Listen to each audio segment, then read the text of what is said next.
perumpamaan penabur yang Tuhan Yesus tekankan bicara tentang efek yang dihasilkan pada pertumbuhan bibit di dalam tanah di mana ditanamkan bibit itu.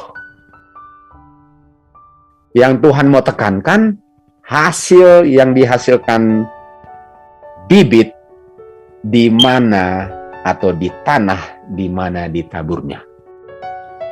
Yang mau ditekankan Tuhan Yesus, spotlightnya apa? Hasilnya. Artinya bisa nggak saya fokus akan hasil bibit, yaitu tanaman, kalau nggak pernah ada yang tabur? Tidak. Melalui perumpamaan Kristus ini, dia sebenarnya sedang bilang kepada pendengarnya. Jadi ini sebenarnya yang Tuhan Yesus mau tekankan. Jadi waktu Tuhan Yesus bilang, fokus akan buahnya di hasil benih yang ditabur di tanah. Oke, saya fokus itu. Dibilang, sebenarnya yang Tuhan Yesus bilang ini. Wah, pengen tahu nggak apa sih yang Tuhan Yesus tekankan?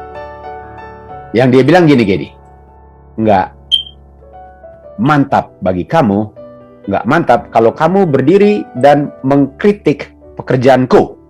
Jadi waktu Tuhan bilang, jangan kritik pekerjaan saya, pekerjaan Tuhan Yesus, tanah, bibit, Penabur. hasil, atau penabur. Artinya kalau tanamannya nggak ada buahnya, karena saya harus fokus, kalau bilang, Tuhan nggak ada buahnya, betul? Saya fokus kan? Kalau saya bilang, ini gara-gara penabur nih, benar nggak? Jangan kritik penaburnya kalau kamu nggak lihat buahnya. Itu yang dibilang, bagaimana? Mari kita mundur lagi. Tuhan Yesus namanya apa di Yohanes 1 ayat 1 dan 14? Firman. Lukas 8:11 bilang, firman apa? Seed. Artinya siapa penaburnya, Alin? Bapa. Bapa penaburnya Tuhan Yesus, benihnya bumi kita, tanahnya. Artinya kalau saya lihat tanahnya cuma banyak daunnya, saya bilang, Bapak salah tabur kali, begitu kan? Enggak. Oh, Tuhan bilang apa?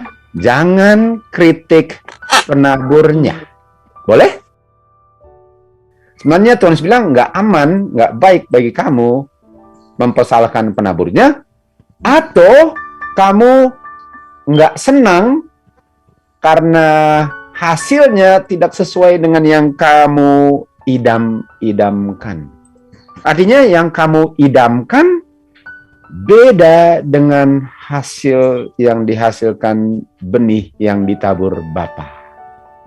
Artinya haraplah karakter Bapa keluar kalau benih karakter Bapa yang ditabur. Betul? Kenapa? Waktu keluar karakter setan, kamu bilang, kenapa begini? Well, itu yang tabur Bapa emangnya. Tidak. Ini yang dibilang. Jangan pernah mempersalahkan penaburnya karena kamu nggak suka hasilnya. Pertanyaan yang terpenting adalah, jadi ini yang saya harus fokus, jadi bagaimana kamu tanah memperlakukan bibit yang ditabur. Kalau ada persoalan, fokus di situ. Jadi salahnya penabur? Bukan.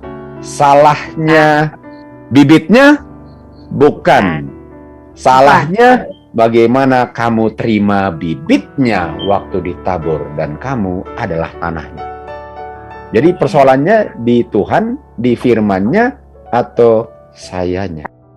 Karena yang paling penting, bagaimana kamu memperlakukan benih itu waktu kamu dengar di dalam telingamu.